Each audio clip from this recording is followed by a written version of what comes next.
Hello दोस्तों, हमारे YouTube channel फिक the fight civil service academy में आप सभी का स्वागत है। आज हम लोग करने वाले हैं करंट अफेयर्स का जो MCQ है 25 क्वेश्चन का। इसमें अगर हम बात करें तो सबसे इम्पोर्टेंट क्यों है मेरा, जो अगर इस सेशन की बात करें तो इम्पोर्टेंट क्यों है और ये जो प्रश्न आपके सामने जो दिखेंगे इसका संदर्भ क्या है। तो संदर्भ की अगर बात किया जाए तो सबसे पहला संदर्भ की अगर बात करें तो हमारे यहाँ इसका पेपर हो जाता है, न्यूज़ पेपर होता है जहाँ से हम प्रश्न निकाल करके आपके सामने लेकर के आते हैं। अगर दूसरा संदर्भ की बात कर दिया जाए तो प्रतियोगिता दर्पण हो जाएगा। और तीसरा की अगर बात करते हैं तो क्रॉनिकल हो जाता है, क्रॉनिकल, ठीक है, क्रॉनिकल होता है। अगर बात करें हम चौथा का क्या हो जाएगा, अगर हम लोग चौथा की बात करें तो यहाँ पे देखेंगे अभी घटना चक्र का हाल ही में करंट अफेयर अगर देखने को मिलेगा, घटना चक्र का जो बहुत इंपॉर्टेंट, इसको भी लोग मानते हैं घटना चक्र का, तो ये आपको घटना चक्र होता है। परीक्षा मंथन भी आते हैं इंपॉर्टेंट, तो परीक्षा मंथन का भी संदर्भ इसमें लिया गया है। किसका? तो परीक्षा मंथन का, ठीक है, परीक्षा मंथन का। तो ये सारे संदर्भ से हम क्वेश्चन बना करके आपके सामने लाए हैं और ये आप कहेंगे कि बहुत सारे प्रश्न आपको मिलेंगे MCQ में, लेकिन हमारे जो प्रश्न हैं इंपॉर्टेंट इसलिए होते हैं, ये खास बनाता है क्योंकि बहुत ही समझिए कि निचोड़ करके हम लेकर के आते हैं। जो प्रश्न की संभावित होता है, संभावना रहता है कि ये प्रश्न पूछे जाएंगे BPSC में, दारोगा में या किसी भी बिहार के कंपटीशन में पूछे जाएंगे, वहीं समझिए प्रश्न हम आपके सामने लेकर के आए हैं। तो ये हमारा संदर्भ हुआ। अगर आप न्यूज़पेपर रोज पढ़ते होंगे तो आपको मिल जाएगा, क्रॉनिकल भी पढ़ते होंगे तो मिल जाएगा, और अगर आप प्रतियोगिता दर्पण का भी अध्ययन कर रहे होंगे तो मिल जाएगा। और देखिए ये सब चीज़ें का अध्ययन करने से ही आपका कम से कम 25 प्लस आपका करंट अफेयर सही होगा। नहीं तो बाकी जो भी पढ़ रहे हैं कम से कम 10-12 ऐसे भी बन जाएगा। लेकिन अगर इसका संदर्भ आप लेते हैं तो 100% 25 यानी कि 32 या 30 प्रश्न में 25 प्लस सही ही होता है, ठीक है। तो आइए हम लोग शुरुआत करते हैं, क्वेश्चन का शुरुआत करते हैं। क्या कहता है क्वेश्चन, ठीक है। और सबसे बड़ी बात है कि आप ज़रूर बनाएंगे ताकि आपका मूल्यांकन भी पता चलेगा कि आप कितना सही कर रहे हैं। अगर आपने 25 में 18-19 भी अगर सही किया तो आपकी तैयारी अच्छी माना जाएगा। अगर आपकी तैयारी उससे कम आता है, यानी कि 20 से अगर एकदम नीचे चले जाते हैं, ठीक है, तो समझिए कि आपको बहुत पढ़ने की ज़रूरत है, यानी कि आपको 15 से ऊपर बढ़ ही नहीं रहे हैं, तो थोड़ा सा काफ़ी समझिए कि प्रतियोगिता दर्पण और क्रॉनिकल का या कोई भी हो एक ही लीजिए, उसका अध्ययन करना बहुत ज़रूरी है और करंट अफेयर के बिना कोई भी रिजल्ट नहीं होगा। तो आइए हम शुरुआत करते हैं। पहला प्रश्न क्या कहता है, पहला प्रश्न देखिए, कहता है कि संयुक्त राष्ट्र शांति रक्षण अभियान और प्रशिक्षण सहयोग के लिए एक कार्यान्वयन व्यवस्था पर भारत ने किस देश के साथ, कहता है किस देश के साथ क्या किया है, समझौता किया, हस्ताक्षर किया है। तो यहाँ पे देखिए किस देश के साथ अगर बात कर दिया तो ये हो जाएगा बांग्लादेश हो जाएगा। क्या हो जाएगा? बांग्लादेश हो जाएगा। बांग्लादेश का राजधानी क्या है? ढाका है, ठीक है, बांग्लादेश का राजधानी ढाका है। कहता है कि भारत ने किस देश के साथ हस्ताक्षर किया, तो कौन सा देश हो जाएगा? ये बांग्लादेश हो जाएगा, ठीक है, बांग्लादेश हो जाता है। ओके, तो फिर दूसरा प्रश्न देखते हैं क्या कहता है। कहता है कि अज्ञात शवों की पहचान के लिए, जैसे मानते हैं कहीं रास्ते में या कुछ ऐसे जगहों पे लोग की मृत्यु हो जाती है, डेथ कर जाते हैं और पता ही नहीं चल पाता कि उसका कौन सा रिलेशन है, कहाँ घर है, कहाँ ये है, कोई आइडेंटिटी ही नहीं होता, तो वैसे के लिए क्या किया गया है। तो देखिए कहता है कि अज्ञात शव की पहचान के लिए किसका, तो DNA डेटाबेस तैयार करने वाला देश का पहला राज्य कौन बना है, देश का पहला राज्य कौन बना है। तो देखिए डेटाबेस तैयार करने वाला देश का पहला राज्य कौन बना है, देश का पहला राज्य पूछता है, और किसके लिए? अज्ञात शवों की पहचान करने के लिए, और किसके द्वारा? DNA डेटाबेस तैयार करने का पहला जो राज्य है वो कौन सा हो जाएगा? अगर उसकी बात करिए तो 2 का C हो जाएगा। कौन हो जाएगा? हिमाचल प्रदेश हो जाएगा, ठीक है, हिमाचल प्रदेश हो जाता है। याद रखिए हिमाचल प्रदेश। जरूर प्रश्न बनाइए, अभी अपने कॉपी कलम लेकर के बैठ जाइए ताकि हमको भी पता चले। आप लोग ज़रूर बताइएगा, इसका कमेंट्स में बताने इसमें कोई दिक्कत नहीं है, ताकि आप जुड़े हैं हमसे तो हमारा भी बनता है कि आपको बेहतर से बेहतर प्रश्न कराया जाए, ठीक है। तो ये हो जाएगा हिमाचल प्रदेश हो जाएगा। चलिए अगला हम लोग आते हैं। कहते हैं नेक्स्ट क्वेश्चन, केंद्रीय मंत्री सर्बानंद सोनोवाल ने, ठीक है, सर्बानंद सोनोवाल ने देश के किस IIT में, क्या कहता है, देश के किस IIT में बंदरगाहों, जलमार्गों और तटों के लिए राष्ट्रीय प्रौद्योगिकी केंद्र का उद्घाटन किया है। ठीक है, राष्ट्रीय प्रौद्योगिकी केंद्र का उद्घाटन किया है। किसने? तो देखिए केंद्रीय मंत्री सर्बानंद सोनोवाल की बात हो रही है, ठीक है। और आईआईटी में बंदरगाह, जलमार्ग और तटों के लिए क्या? तो राष्ट्रीय प्रौद्योगिकी केंद्र की स्थापना का क्या किया गया? उद्घाटन किया गया। ये हमारा तीसरा सवाल है। तीसरा का आंसर क्या होगा? आईआईटी मद्रास हो जाएगा। क्या हो जाएगा? तो देखिए आईआईटी हो जाता है कौन सा? तो मद्रास होता है। आईआईटी क्या हो जाएगा? तो आईआईटी मद्रास होता है, ठीक है। चलिए हम लोग नेक्स्ट प्रश्न करते हैं। नेक्स्ट क्या कहता है?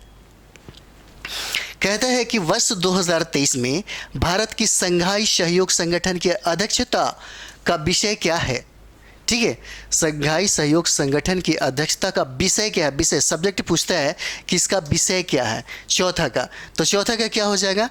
तो चौथा का आंसर आपका डी हो जाता है। क्या हो जाएगा? डी हो जाएगा। कहता है संघाई सहयोग संगठन को सुरक्षित करना। इसका विषय की अगर बात कर दिया जाए, संघाई सहयोग संगठन के अध्यक्षता की जो विषय की बात हो रही है उसका क्या होगा? संघाई सहयोग संगठन को सुरक्षित करना, ये आपका विषय हो जाता है, ठीक है। ऐसे प्रश्न पूछे जाते हैं। चलिए अगला हम लोग प्रश्न देखते हैं क्या कहता है। कहता है देखिए, कहता है कि भारत अमेरिका के बीच, किसके बीच? तो भारत अमेरिका के बीच आयोजित कोप इंडिया 2023, कौन सा था? कोप इंडिया 2023 अभ्यास में किस देश की वायुसेना ने पर्यवेक्षण के रूप में क्या किया? भाग लिया। पर्यवेक्षक के रूप में किसने भाग लिया? तो देखिए भारत अमेरिका के बीच में जो आयोजित कोप इंडिया 2023 का ये अभ्यास जो चल रहा था, उसमें किस देश की वायुसेना ने पर्यवेक्षक के रूप में क्या किया? भाग लिया। पाँच का क्या हो जाएगा? तो ये देखिए किसने लिया था? तो 5 का आंसर हो जाता है सी। कौन देश हो जाएगा? ये देखिए जापान हो जाता है। पूछा जाता है जैसे कोप इंडिया 2023 किसके बीच हुआ? तो देखिए भारत अमेरिका के बीच में, और इसे पर्यवेक्षक के रूप में भूमिका किसने निभाया? तो कौन हो जाएगा? जापान हो जाएगा, ठीक है। ऐसे प्रश्न पूछे जाते हैं। चलिए अगला हम लोग प्रश्न देखते हैं क्या कहता है। देखिए प्रश्न को आप भी बनाइए। यूरोपीय देशों द्वारा नॉर्थ सी समिट का आयोजन कहाँ किया गया है? क्या कहता है? यूरोपीय देशों के द्वारा नॉर्थ है, क्या कहता है? यूरोपीय देशों के द्वारा क्या? तो नॉर्थ सी समिट का आयोजन कहाँ, बात क्या हो रहा है? कहाँ किया गया, ठीक है। छठा का क्या कहता है? कहाँ किया गया, किसका? तो एक बार और देखिए, कहता है यूरोपीय देशों द्वारा नॉर्थ सी समिट का आयोजन कहाँ किया गया? तो इसका आंसर 6 का क्या हो जाएगा? देखिए बेल्जियम हो जाता है। इसका आंसर क्या हो जाएगा? डी हो जाएगा। डी आंसर होता है बेल्जियम हो जाता है, ठीक है। डी आंसर होगा क्या? तो बेल्जियम होगा, ओके। चलिए अगला प्रश्न देखते हैं। कहता है कि किस राज्य सरकार ने, कहता है कि किस राज्य सरकार ने one panchayat one play ground project की शुरुआत की है? कहता है कि किस राज्य सरकार ने, कौन सा, मतलब भारत का कौन ऐसा राज्य है जिसने क्या शुरू किया? तो one panchayat one play ground project. क्या? तो one panchayat one play ground project की शुरुआत किया है। कौन सा भारत का कौन सा ऐसा राज्य है जो ये काम किया है? तो ये कौन सा हो जाएगा? तो देखिए भारत में केरल जो है यही शुरू किया है। केरल हो जाएगा, ठीक है, केरल हो जाएगा, ओके। तो इसका आंसर होता है केरल, और इसी ने one panchayat one play ground project की शुरुआत किया है, ठीक है। चलिए अगला प्रश्न हम लोग देखते हैं क्या कहता है। देखिए कहता है यहाँ पे, ये बिहार से संबंधित है, पेपर में आप पढ़े ही होंगे। कहता है कि बिहार के महाधिवक्ता के रूप में किसे नियुक्त किया गया है? ठीक है, कहता है कि बिहार के महाधिवक्ता के रूप में किसे नियुक्त किया गया है? 8 नंबर सवाल का क्या हो जाएगा? तो यहाँ पे देखिए 8 का हो जाता है सी, यानी कि प्रशांत कुमार शाही को बनाया गया। क्या बनाया गया? बिहार के महाधिवक्ता बनाया गया, प्रशांत कुमार शाही को बनाया गया, ठीक है। इसका आंसर हो जाता है सी, ओके। चलिए फिर से हम लोग आगे देखते हैं। कहता है किस राज्य में, ठीक है, यानी कि सवाल है किस राज्य में ग्रीन पोर्ट एंड शिपिंग के लिए भारत का पहला नेशनल एक्सीलेंस, जब पहला की बात है तो इम्पोर्टेंट हो जाएगा, क्या होगा? पहला नेशनल एक्सीलेंस सेंटर खुला है, ठीक है, सेंटर खुला। क्या हो जाएगा? तो ये देखिए, ये इसका आंसर हो जाएगा 9, मुंबई का क्या हो जाएगा? ये आंसर हो जाएगा मुंबई होगा। कहता है किस राज्य में, तो क्या पूछता है? ग्रीन पोर्ट एंड शिपिंग के लिए भारत का पहला नेशनल एक्सीलेंट सेंटर, यानी कि राष्ट्रीय उत्कृष्टता केंद्र कहाँ खोला गया? तो मुंबई में खोला गया। इसका आंसर क्या हो जाएगा? ई हो जाएगा, 9 का ई हो जाएगा। चलिए अगला प्रश्न हम लोग देखते हैं क्या कहता है। कहता है यहाँ पे देखिए, प्रश्न को देखिए, कहता है कि मध्य प्रदेश किस स्थान पर पहली वैदिक घड़ी का निर्माण कार्य शुरू किया गया है? ठीक है, वैदिक घड़ी का निर्माण कार्य शुरू किया गया है। ठीक है, तो ये कहाँ हो जाएगा? तो 10 का आंसर देखिएगा, तो ये ऑलरेडी राज तो दे ही दिया है, तो ये हो जाएगा आपका उज्जैन में। कहाँ हो जाएगा? तो 10 का देखिए, 10 का आंसर होता है सी हो जाता है, 10 का सी हो जाएगा। मध्य प्रदेश के किस स्थान पर तो बात की जाए तो उज्जैन में। तो कौन सा पहली वैदिक घड़ी का निर्माण कार्य शुरू हुआ है? ठीक है, ये उज्जैन में होता है। ठीक है, चलिए अगला हम लोग देखते हैं। कहता है, ये प्रश्न देखिए, कहता है कि प्रकृति के बदले ऋण की अदला बदली शुरू करने वाला पहला अफ्रीकी देश कौन सा है? क्या कहता है? कहता है प्रकृति के बदले ऋण की अदला बदली करने वाला पहला अफ्रीकी देश कौन है? जब पहला की बात होता है तो ये देखिए, पहला अफ्रीकी देश कौन हो जाएगा? तो आंसर इसका गैबोन हो जाता है। क्या हो जाएगा? गैबोन हो जाएगा। ठीक है, ये आंसर इसका हो जाएगा गैबोन। और ये गैबोन जो है इंपॉर्टेंट हो जाता है किसके लिए? तो कहता है कि ऋणों की अदला बदली शुरू करने वाला पहला अफ्रीकी देश कौन सा हुआ? तो गैबोन हो जाएगा। ठीक है, चलिए अगला हम लोग देखते हैं क्या कहता है। कहता है, ये देखिए एक बार, कहता है कि उस रेलवे स्टेशन का नाम बताइए जिसे हाल ही में जुलाई 2023 में सांस्कृतिक विरासत संरक्षण के लिए 2022 संयुक्त राष्ट्र शैक्षणिक, वैज्ञानिक और सांस्कृतिक संगठन माने कि यूनेस्को द्वारा एशिया प्रशांत पुरस्कार, क्या एशिया प्रशांत पुरस्कार मेरिट का, एशिया प्रशांत पुरस्कार मेरिट का पुरस्कार प्राप्त हुआ है किसको? तो उस रेलवे स्टेशन का नाम बताइए। ठीक, उस रेलवे स्टेशन का नाम बताइए। तो क्या हो जाएगा? तो ये देखिए, महाराष्ट्र क्या है? ये रेलवे स्टेशन महाराष्ट्र क्या है जिसका नाम है बैकुला रेलवे स्टेशन। ठीक है, इसका आंसर हो जाएगा बैकुला रेलवे स्टेशन हो जाएगा।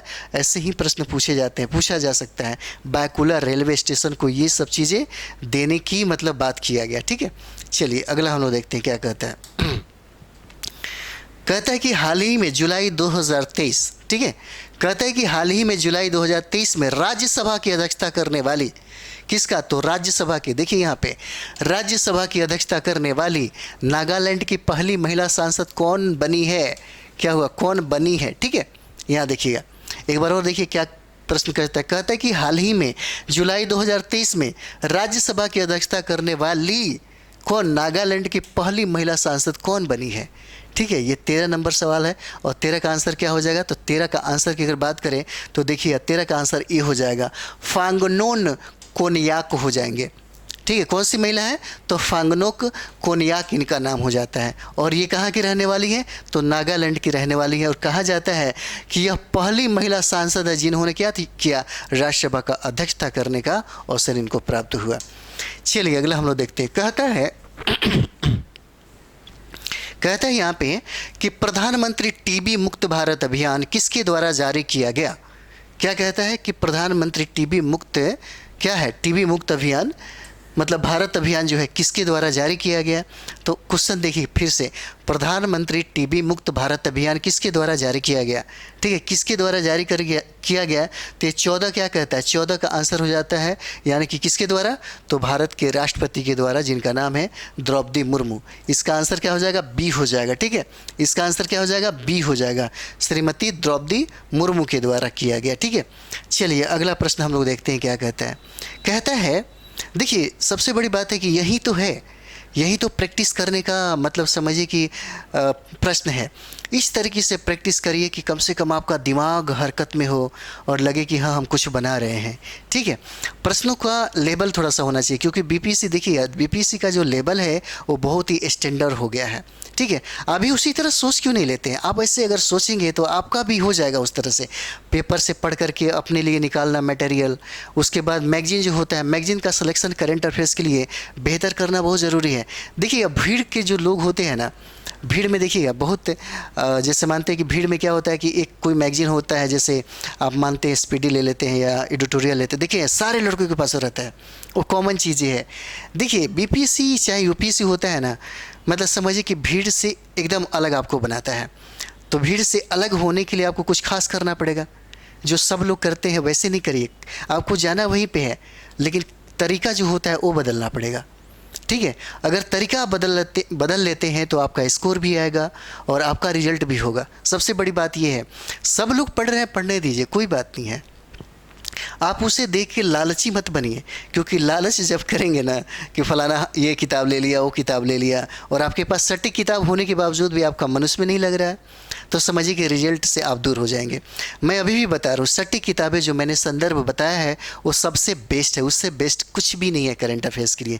न्यूज़पेपर का रोज़ अध्ययन करना है, प्रतियोगिता दर्पण को पढ़िए या क्रॉनिकल को पढ़िए, अभी परीक्षा मंथन को भी आप पढ़ सकते हैं, ठीक है। और तो मानते हैं कि आप घटना चक्र में भी कुछ ऐसे आते हैं करंट अफेयर्स के, उस समय में देता है कि 2 महीना पहले, जैसे अभी लॉन्च किया है, तो आप देखेंगे इसको, ठीक है। तो हम संदर्भ, बहुत सारे मैटर है, और उस मैटर में क्या इंपॉर्टेंट है वो भी निकालना आपके लिए, मतलब समझिए कि तब होता है जब 1-2 बार मेंस लिखे रहते हैं, तब आपको समझ में आ जाता है, ठीक है। तो चलिए हम लोग शुरुआत करते हैं। क्या कहता है, किस देश को पीछे छोड़कर भारत विश्व का तीसरा सबसे बड़ा ऑटो बाजार बन गया है? कौन सा? तो ऑटो बाजार। क्या कहता है, किस देश को पीछे छोड़कर, क्वेश्चन क्या है, किस देश को पीछे छोड़कर भारत, किसने? तो भारत विश्व का तीसरा सबसे बड़ा कौन सा? तो ऑटो बाजार बन गया है, ऑटो बाजार बन गया है। तो क्या कौन सा देश हो जाएगा? तो देखिए, ऑटो बाजार की बात कर दिया तो जापान ही तो इसका मतलब सबसे अच्छा पोजीशन तक, क्या हो जाएगा इसका? तो ये हो जाएगा जापान, सी आंसर हो जाएगा। क्या हो जाएगा? जापान। जापान को पीछे छोड़ करके ये ऑटो बाजार में इसका स्थान तीसरा हो गया, ठीक है। चलिए अगला देखते हैं हम लोग। अगला प्रश्न कहता है, अगला प्रश्न देखिए, कहता है टरोपेंक्स 23 क्या है? कहता है टरोपेंक्स 23 क्या है? टरोपेंक्स 23 क्या है? तो ये देखिए, ये नौ अभ्यास है, समुद्री जो नौ अभ्यास होता है वो हो जाएगा, नौसेना का समुद्री अभ्यास है, ठीक है। टेरोपेंक्स 23 जो है इसका नाम है, तो क्या हो जाएगा पूछा जा सकता है। तो ये नौसेना का क्या है? समुद्री अभ्यास है, ओके। चलिए अगला हम लोग देखते हैं, अगला क्या कहता है। कहता है कि कांग्रेस पार्टी के, किस पार्टी के? तो कांग्रेस पार्टी के वरिष्ठ नेता शशि थरूर को किस देश के स्कूल ऑफ डिप्लोमेसी, कौन सा? स्कूल ऑफ डिप्लोमेसी से डॉक्टरेट की मानद उपाधि से सम्मानित किया गया है। कहता है कि कांग्रेस के जो नेता हैं जिनका नाम है शशि थरूर, शशि थरूर नाम है उनका, कहता है कि किस देश के स्कूल ऑफ डिप्लोमेसी ने डॉक्टरेट की मानद उपाधि से क्या किया? सम्मानित किया। तो कौन सा देश है? तो देखिए 17 का क्या हो जाएगा? ये आंसर आपका ई हो जाता है, जेनेवा। तो जेनेवा ने किया है, जेनेवा ने स्कूल ऑफ डिप्लोमेसी से इनको क्या किया? डॉक्टरेट की उपाधि से सम्मानित किया है। कौन सा हो जाएगा? जिनेवा हो जाएगा, ओके ना। चलिए अगला हम लोग देखते हैं क्या कहता है। कहता है नेक्स्ट कि राष्ट्रीय कोयला सूचकांक मई 2023 में, क्या? तो राष्ट्रीय कोयला सूचकांक मई 2023 में 33.8% की गिरावट दर्शाता है। कितना? तो 33.8% की गिरावट दर्शाता है। इस प्रश्न को दूसरे तरीके से भी पूछा जा सकता है, तो उसमें ऑप्शन दे देगा कि कितने % की गिरावट दिखाता है, तो 33.8, 35.8 ऐसे ही दे देगा। तो ये क्वेश्चन आप एक बार अच्छे से समझेंगे तभी बन जाएगा, ठीक है। कहता है कि राष्ट्रीय कोयला सूचकांक मई 2023 में 33.8% की क्या हुआ? तो गिरावट दर्शाया गया। इसके लिए आधार वर्ष कौन सा है? तो किस आधार वर्ष के आधार पर ये बताया गया कि 33.8% की क्या हुआ? गिरावट दर्ज हुआ। तो क्या हो जाएगा आंसर का? तो इसका देखेंगे बी हो जाएगा। कौन सा? तो 2017-18 के आधार पे। किस आधार पे? तो 2017-18 के आधार पे बताया गया कि 33.8% की गिरावट दर्ज किया गया, ठीक है। चलिए अगला हम लोग देखते हैं। अगला कहता है कि केंद्रीय गृह मंत्री कौन? तो अमित शाह। गृह मंत्री कौन है अभी? तो अमित शाह है। जुलाई 2023 में आज़ादी का अमृत महोत्सव के क्या एक भाग के रूप में कौन सी अनूठी पहल शुरू किया गया है या करेंगे, ठीक है। एक बार और देखिए, कहता है कि केंद्रीय मंत्री जो हैं, गृह मंत्री जिनका नाम है अमित शाह, जुलाई 2023 में आज़ादी का अमृत महोत्सव के एक भाग के रूप में कौन सी अनूठी पहल शुरू करेंगे? कौन सी अनूठी पहल क्या करेंगे? शुरू करेंगे। तो 19 का क्या हो जाएगा? तो देखिएगा 19 का, ये बहुत इंपॉर्टेंट है। ये अगर देखिएगा तो बहुत ही इंपॉर्टेंट हो जाता है, ये पूछने की संभावना है। मेरा गांव मेरी धरोहर, क्या हो जाएगा? मेरा गांव मेरी धरोहर। ये आपका 19 का देखिएगा, तो 19 का क्या हो जाएगा? 19 का बी आंसर होता है, मेरा गाँव मेरी धरोहर। ये हो जाता है मेरा गाँव मेरी धरोहर। और ये अनूठी पहल करेंगे कौन? तो अमित शाह करेंगे, ठीक है। आज़ादी के अमृत महोत्सव के एक भाग के रूप में, ओके। चलिए देखते हैं अगला हम लोग प्रश्न। अगला प्रश्न देखिए, ये कहता है यूनेस्को की विश्व धरोहर स्थल के अनुसार मध्य प्रदेश किस स्थान को पहला सौर शहर बन जाएगा? अगर बात कर दिया जाए, कहता है कि यूनेस्को के अनुसार क्या कहता है? विश्व धरोहर स्थल के अगर अनुसार भी बात कर दिया जाए तो मध्य प्रदेश की मध्य प्रदेश का मतलब स्थान जो है सौर शहर के रूप में कौन सा बन जाता है? सौर शहर का मतलब सौर शहर, यानी कि समझिए कि सौर जो ऊर्जा है उससे सबसे ज़्यादा अगर देखा जाए लाभान्वित होने वाला तो कौन सा डिस्ट्रिक्ट अगर हो जाएगा इसमें, तो ये हो जाता है मध्य प्रदेश का। तो कौन सा एरिया हो जाता है? तो देखिए 20 का क्या हो जाता है, इसमें सांची को स्थान दिया गया। किसको? तो सांची को स्थान दिया गया है ना, सांची को स्थान दिया गया। ठीक, ये सांची हो जाता है। और कहता है कि यूनेस्को के विश्व धरोहर स्थल के अनुसार मध्य प्रदेश के, और ये सांची क्या है, मध्य प्रदेश में है, किस स्थान को पहला शहर सौर शहर बनने का मतलब समझिए कि उसको ये अवसर मिला, तो क्या हो जाएगा, सांची हो जाता है। ठीक है, सांची हो जाएगा। चलिए अगला प्रश्न हम लोग देखते हैं क्या कहता है। कहता है कि APJ Abdul Kalam expo pavilion का उद्घाटन किस स्थान पर किया गया है? क्या कहता है, APJ Abdul Kalam expo pavilion का, किसका, एक्सपो पवेलियन का उद्घाटन किस स्थान पर किया गया है? ये किस क्या कहता है, किस स्थान पर किया गया, तो क्या हो जाएगा, अगर बात करते हैं हम लोग एक्सपो पवेलियन का और APJ Abdul Kalam expo pavilion का, तो इसका आंसर हो जाता है डी, और ये क्या हो जाएगा, महाराष्ट्र हो जाएगा। ठीक है, डी आंसर होता है, और क्या होगा, तो महाराष्ट्र हो जाता है। ठीक है, उसी तरीके से हम लोग अगला सवाल आते हैं। ज़रूर बताइएगा कि मूल्यांकन करने के बाद आपने कितना सही किया, क्योंकि बहुत कम टाइम है आपके पास। सितंबर में एग्ज़ाम हो जाएगा बीपीएससी का। ठीक है, दरोगा में अभी टाइम लगेगा, वैकेंसी अभी नहीं है तो उसका एग्ज़ाम का काफ़ी लंबा टाइम होगा। ठीक है, लेकिन आपके सामने अभी जो टीचर है बीपीएससी टीचर के लिए, और दूसरा जो एग्ज़ाम की बात करते हैं बीपीएससी, इसमें ज़रूर आपको ऐसे प्रश्न मिलेंगे ही मिलेंगे। ठीक है, और ये वीवीआई होता है। चलिए अगला प्रश्न देखते हैं। कहता है कि हाल ही में भारतीय पुरातत्व सर्वेक्षण ने बेनी सागर को, किसको, तो बेनी सागर को किस मतलब बेनी सागर को देश से किस राज्य में खोजा गया है? बेनी सागर को देश के किस राज्य में खोजा गया है? ये क्या होता है, 22 का आंसर क्या हो जाता है? तो एक बार देखिए 22 का आंसर क्या हो जाएगा, तो देखिए एक बार और देख लीजिए। कहता है कि हाल ही में भारतीय पुरातत्व सर्वेक्षण ने बेनी सागर को किस देश के मतलब देश के किस राज्य में खोजा गया, तो क्या हो जाएगा, 22 का आंसर देखा जाए तो क्या होगा, झारखंड हो जाएगा।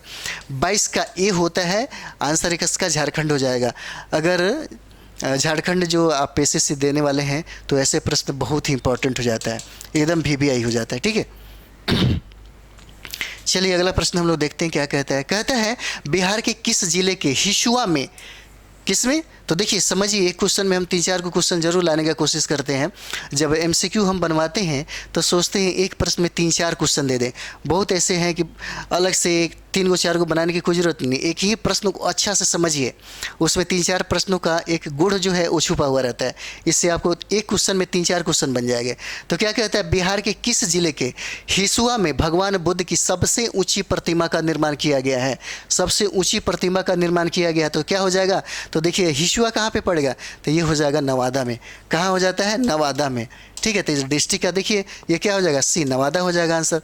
कहता है कि किस जिले के हिसुआ में भगवान बुद्ध का सबसे ऊंची प्रतिमा का निर्माण किया गया, तो हिसुआ कहाँ पे है, तो नवादा में हो जाएगा। इसका आंसर सी हो जाएगा, नवादा। ठीक है, चलिए अगला प्रश्न हम लोग देखते हैं। अगला प्रश्न कहता है कि बिहार बजट 2023-24 के तहत कितने जिलों में आईआईटी संस्थान खोले जाएंगे?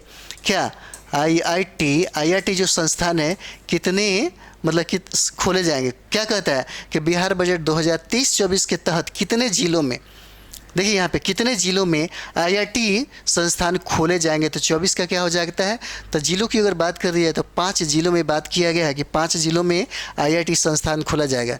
ठीक है, अगर पेपर में देखिएगा तो पेपर में दिया हुआ था और हमने इसको कराया भी था कि 5 जिला कौन सा है। ठीक है, चलिए देखते हैं इस सेशन का एकदम अंतिम प्रश्न देखते हैं, और इसमें से आप मुझे लगता है कि ज़रूर कम से कम 17-18 ज़रूर सही किए होंगे। अगर 17-18 है तो आपकी तैयारी अच्छी है, ज़रूर बताइएगा कि कितना सही हुआ आपका। ठीक है, चलिए अंतिम सवाल है कि बिहार सरकार ने किस जिले में एम्स के निर्माण के लिए कितने एकड़ भूमि का प्रस्ताव क्या किया है, प्रस्ताव की मंजूरी दी है? एक बार और देखिए, कहता है कि बिहार सरकार ने किस जिले में, बिहार के देखिएगा, बिहार के एक पटना में आपको एक एम्स मिलेगा, और दूसरा बात किया गया है दरभंगा की, ठीक है।